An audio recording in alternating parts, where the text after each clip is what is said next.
Hello, terceiro ano. Good morning. Quero dizer, I miss you. Tô com saudade de vocês, my students, meus alunos, my dear students, queridos alunos. Nessa aula, nós vamos estudar the nature, os elementos da natureza. Nature é natureza, ok? Let's start. Pay attention. What is this? What can you see in this picture? I can see sun. Sun. O que é sun? Repeat. Sun. Repeat after me. Repita após mim. Sun é o sol. What can you see in this picture? O que você pode ver nessa figura? Teacher, I can see the moon. Moon. Repeat. Moon. Again. Moon é a lua. Now, what can you see in this picture? Quando chove ele sai. Rainbow. A beautiful rainbow in the sky. Rainbow. Now, what can you see in this picture? The teacher, I can see this picture. It's rain. Rain. Chovendo, rain. Cloudy, a nuvem.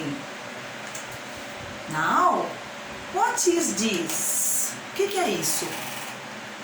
It's sky.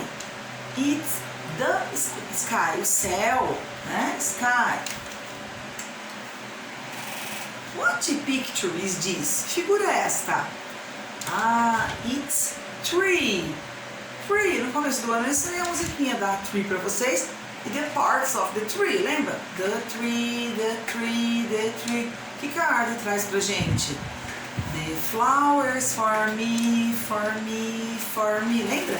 The tree, the tree, the tree. The fruits for me, for me, for me. Tree. One tree, two trees. What can you see in this picture? O que você pode ver nessa figura? Star. Star. Né? Tem até um filminho que chama Star Wars, tem alguns joguinhos que aparecem as stars, né? Aqui, que parte do dia é essa? Day. E essa? Night.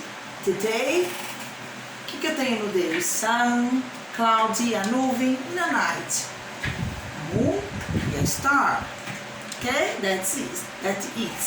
Agora, vocês irão fazer a atividade que vocês têm, se vocês tiverem a folhinha, e desenhar 3 elementos aqui que vocês gostaram do vídeo também, como tarefa. Ok? I'm ready for you. Um abraço para vocês. See you on the next class. Goodbye.